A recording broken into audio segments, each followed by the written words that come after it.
So we are live in the Kitty Boss private Facebook group, as well as Cat Lady Justin's Facebook page, as well as on YouTube on my Justin Answer channel.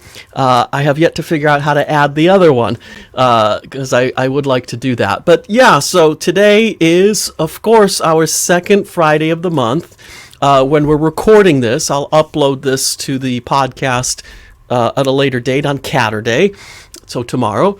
And so we are here, of course, with Dr. Rachel Geller, the amazing, the talented, the beautiful cat behaviorist and chaplain. And I'm Justin, and I'm once again wearing a cat tie. Today it's this one. I have about 20 of them, so don't know if you'll like it, but even if you don't, I'm still going to wear it because I like this one. But that's who we are today. And last month we discussed all of the relevant things having to do with Christmas, with New Year's, with fireworks, with presents, and what to do with your cats. So we won't discuss that today, obviously, because that's now behind us, but I just wanted to find out how your holidays went, how your New Year's went. Dr. Rachel? Oh, I had a lovely New Year's Eve, a little quieter than usual because of the, current state of COVID, but it was lovely. We had a quiet New Year's Eve. I spent a lot of the night with my cats. I have a little guy with a tumpy behind me right now. I see him. Yes. Oh, wait. Hey, ooh, look at that. Yeah, so it's a very cold day here in the Northeast in the United States. It's very cold, it's very blustery, so he stays warm on the radiator. But I had a lovely New Year's, thank you for asking, and wished for a 2022 filled with good health, happiness, and lots of colors. And that's all. Same for you as well. Yeah, that's awesome. Yeah, I had very similar. It was very quiet. It was me with Emily and Charlotte. Although I have a wonderful friend of mine who's a very talented locksmith. So shout out to Jake if you're listening, although he's a dog person, so I doubt he's listening, but just in case. And because he's a locksmith, obviously, Christmas is like a work day for him because that's like he can charge more money, obviously, and also lots of people get locked out. so he's constantly working. So he managed to take an hour, stop by, have a coffee with me, as well as the mince pies that I baked. I baked the original Victorian recipe, so it actually has both the fruit and the beef in it. It's amazing, by the way. Cold, obviously, and it's sweet. So it's wonderful. I don't make it every year, but this year I wanted to make it. So I made it this year. He had some. Hopefully he didn't give any to the dog, because dogs shouldn't have raisins. But anyway, so he had some, and we had a lovely time just having a quick chat, and then off he went to go work some more. So that's pretty much the only visitors I had, other than, of course, spending time with my Emily and Charlotte. And New Year's was also the same. Because of the fireworks and all that, I just was here with my cats, as I prefer anyway. And we had a great time together, ringing in the new year, just me and the ladies. So that's what we did. And I think you mentioned to me that you were going to go somewhere interesting. I did go somewhere interesting. I went to an exhibit in downtown Boston called the Van Gogh Immersive Experience. That's right. Yeah. And how was that? It was lovely to be immersed in Van Gogh. So if you're not familiar with it, they take the actual paintings and they're literally, it's in a huge warehouse. So it's huge, floor to ceiling. The paintings are literally floor to ceiling high. They go over the top of the ceiling. They are along the bottom of the floor. So when you're sitting down or walking around, you're actually feel like you're in the painting. You're immersed in his work. So if you could think of some of his more famous works, Starry Night comes to mind, and you're actually scrolling through the Starry Night. It was really a lovely experience, and I think for again times it was in a large warehouse. It was social distant, it was a nice big space, so you felt safe while you could have a nice time. That sounds amazing. I'd love to visit that one day. That sounds really, really cool. Right. So for this month, it's the month of January, as you know, the month of New Year's resolutions, as it were. I think I know what we'll talk about next month, February. Love, Valentine's Day. But as far as this month goes, are there any sort of New Year's resolutions that you would like to share with us for your cats or for other people's cats? Like maybe a suggestion? Because I might think of some, but I wanted to ask you first if you have any sort of resolutions. It's not a wish. It's something that we're determined to do this year. Well, I think if I can get one thing across to my clients who come to me is that cat behavior, people think of, their cat's misbehaving. So if there's one resolution I could make, it would be that everybody understands that cats don't misbehave the way we think of misbehaving. They're not doing things in terms of thinking this is the right thing to do or the wrong thing to do. If a cat is engaged in some type of misbehavior, it's because he's trying to resolve some problem in his life as a cat and not as a person. So cats don't deliberately misbehave. They don't deliberately try to do something wrong. If they use the litter box, it's not like the cat is thinking to himself, I'm going to use the litter box because that's the right thing to do. He's using the litter box because the litter itself meets his needs, the box is the right size, the box is in the right location, and so forth. So it's really important, and that would be my resolution, to get more people to understand that when a cat is, in our eyes, misbehaving, he's really not. He's engaging in some type of behavior to solve some problem he's presented with, and he's trying to solve it in a way he knows how as a cat. But I'd like to add one extra little thing about the new year that I have going on. I am starting my own nonprofit, and it's called All Cats All the Time. This is my first public announcement, Cat Lady just save it for the kitty boss. So, as you know, I'm a cat behaviorist. Many times I'm suggesting to people, they might need certain things to solve a behavior. Maybe they need a litter box. Maybe they need a scratching post. Maybe they need toys. And some of my clients are low income, and some of the things I suggest for people can be a little pricey. So I'm starting my own nonprofit, so when people, maybe they say to me, I really want to keep my cat, I want to follow your instructions, but I just can't afford scratching posts or synthetic pheromone sprays are too pricey, it adds up. Now I'm going to have that ability to get grants and get funding and help low-income people who want to keep their cats in their home by providing financial support to buy some of the necessary items. Well, that's amazing, and I wanted to thank you for debuting, announcing, revealing this amazing new project, this amazing new mission that you have on our show. So this is the official announcement for the new nonprofit started by, of course, the benevolent philanthropist Dr. Rachel Geller, who doesn't charge for her services because she is so passionate about saving and keeping 1,000 cats in their home every year. Her consultations are free. Oh, I don't know. Anyway, I find that absolutely amazing. So she's on a mission to do that. And so as part of that mission, of course, she wants to help. She makes suggestions, right? So some of them cost money because obviously she doesn't wave a magic wand and cure your cat of whatever its problems are, but she makes suggestions that you then have to implement. And some of them involve buying things like a heat pad or a slow down bowl or a cat puzzle feeder, all these things, but they add up. And so what if you can't afford that? Then she's not going to just, spend her own money on you. She's already giving you her services for free. But what she's done is she's figured out how to start a nonprofit organization that can secure funding, get benefactors on board, donors, and whatever else the money comes from. It's one of the things I do other than cats is nonprofit organization management. So if you need my help, just let me know. But how wonderful is that? So if you can't afford it, well, you still have the ability to do what you need to do. So that's awesome. Thank you for announcing that. I love that. That is absolutely the best New Year's resolution, isn't it? I'm really excited, and I did want to save it to announce on your show. I actually just finished the paperwork last week, and I was thinking, I'm not going to put it on my social media. I'm going to announce it with Cat Lady Jeff. Yeah, absolutely. And now you can put it on social media. So I think that's really the coolest thing ever. And so that's really great. Thank you. I'm just I don't know what to say because that's really cool. It's the first time anyone's ever done that on this or the other show that I have is make an announcement like that because that is a big deal. It's a very big deal.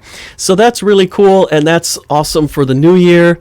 And I think that resolution is probably the best one.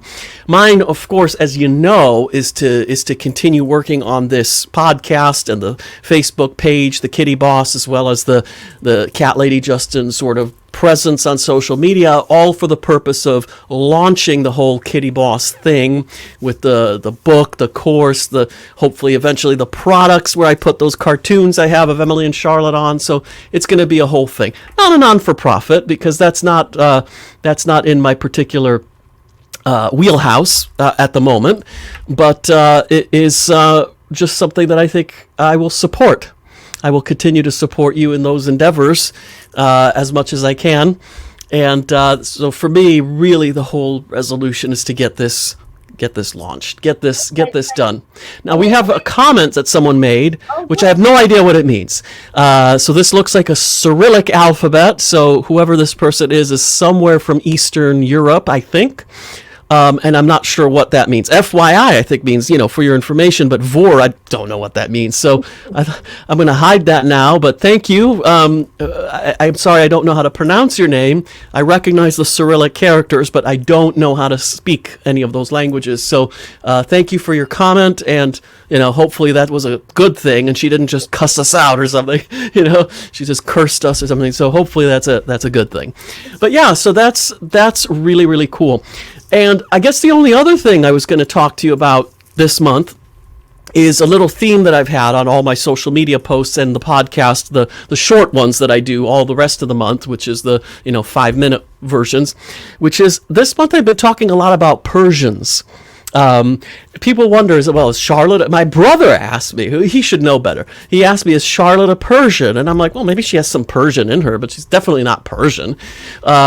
She's a mixed breed. But before he was born, so he wouldn't know, we had a cat named Leah, and Leah was a beautiful beige Persian cat.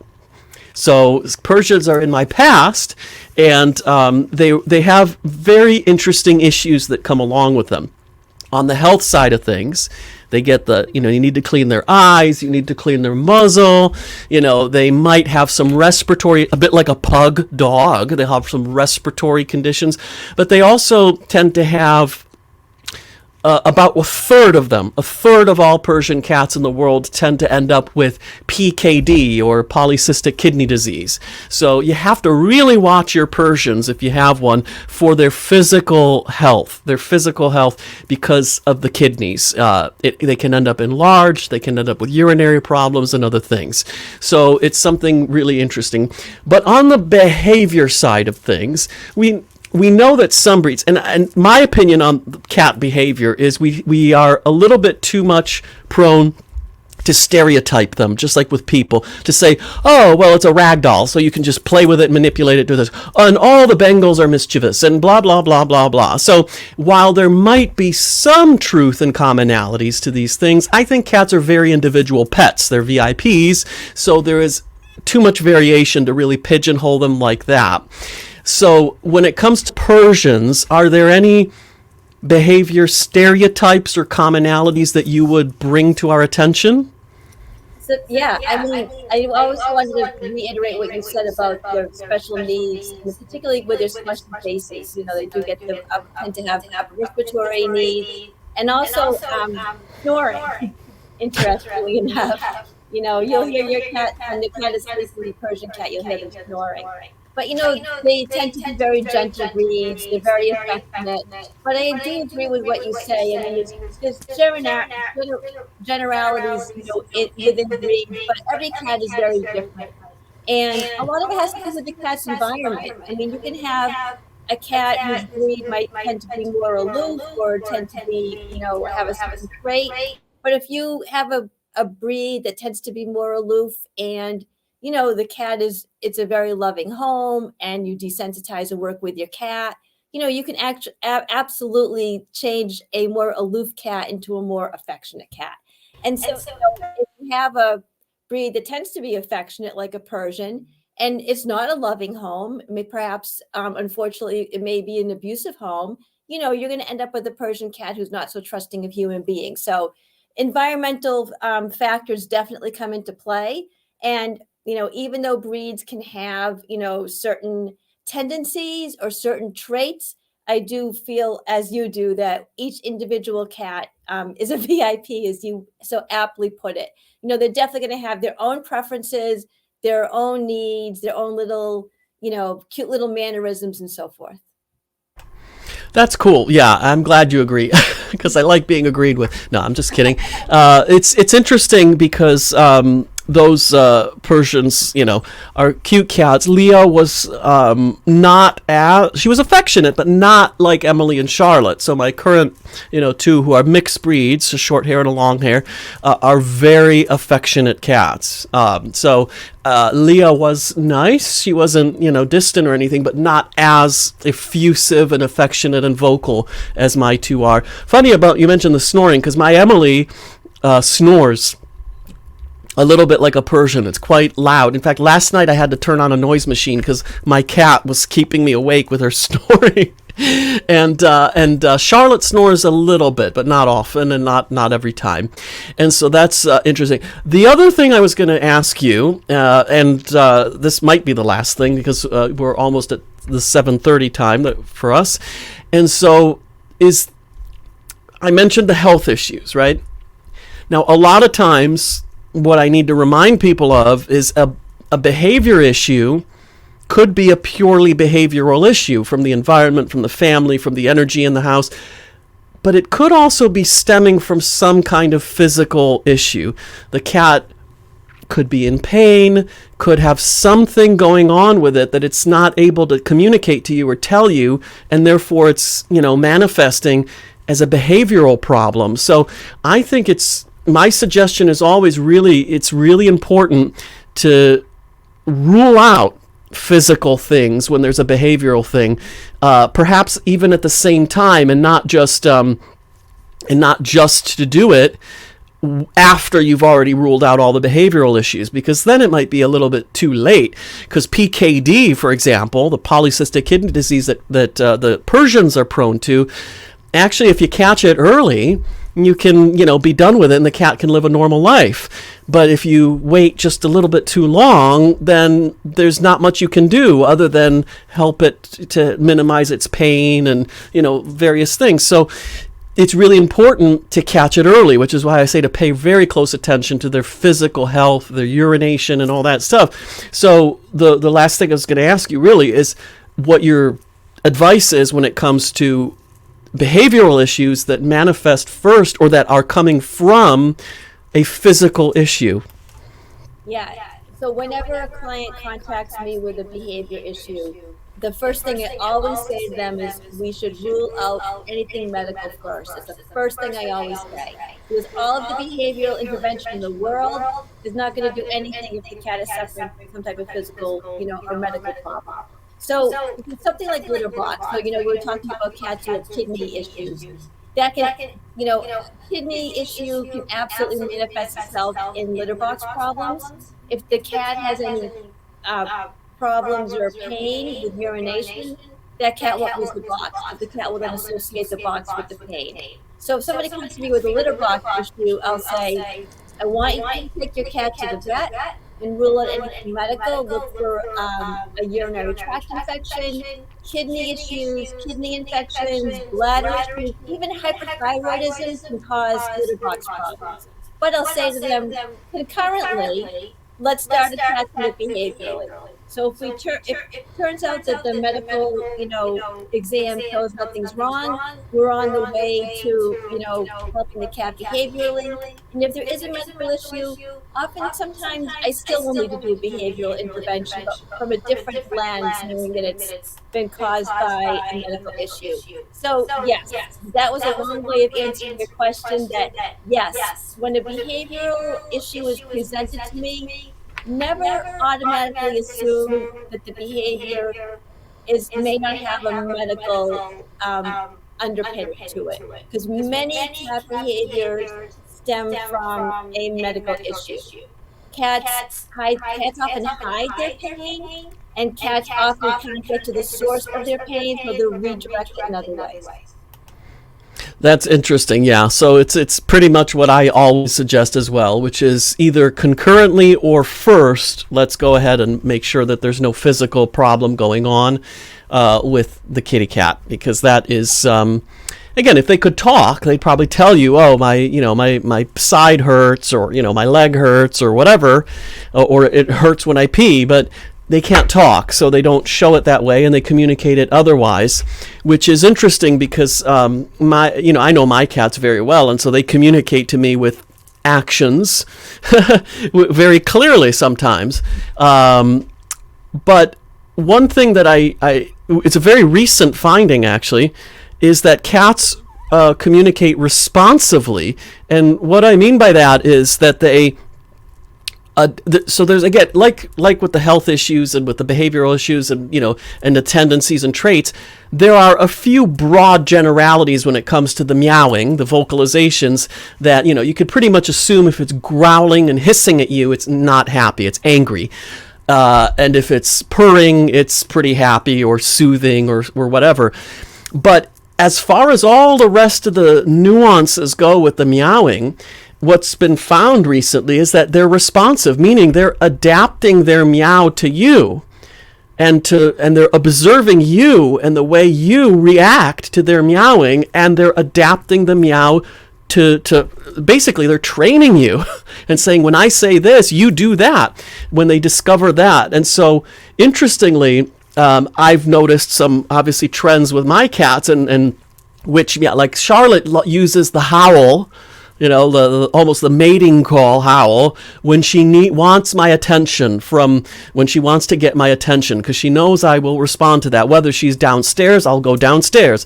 If she's upstairs and I'm in bed, that means wake up, I want you to play with me. So it's really interesting that she knows that one is the one that'll get my attention away from whatever I'm already focused on. And then she has other ones as well. And Emily has her own set, which are very different. Emily does not use that howling meow ever. I've never heard her do that, rarely, except maybe sometimes when she might have like a little stomach ache or something, and she's like running around because she's got a tummy ache or whatever. So that's the only time she'll use that one. So that's completely different than when Charlotte uses that one. Yeah, and so it's really interesting because they will modify the meows based on how we react. And if your cat has a certain meow that she uses when she's hungry, and she notices that you start responding to a certain pitch or volume or intonation, she will then use that specific meow from then on to let you know that she's hungry. And cat owners will tell you that we know our cat's hungry meow, we know our cat's greeting meow, we know our cat's I want to fetch meow.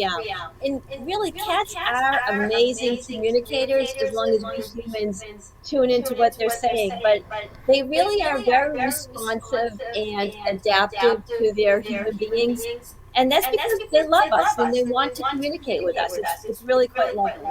It is wonderful, isn't it? And it's very different from dogs, because dogs don't generally modify their barking for you. They bark, and there's very stereotypical bark, bark, bark. And this kind of bark means that, and growling means it's angry, and there's not too much variation in it. There is some, and there's some clever dogs that will do that. But in general, a dog just, barks, and it has its excited bark, it has its, hungry bark, it has its begging noises that it makes and all that. Whereas a cat it's almost like a much larger language, a bigger vocabulary, if you will. Yes. Some of us think it's because cats are smarter than dogs, but I don't want to offend my friends who love dogs. So I'm not going to say that, but I think we know that in general they're more intelligent creatures. Again, as a generality, there are of course stupid cats out there and brilliant dogs. The kinds that can, figure out things and find people and all of that.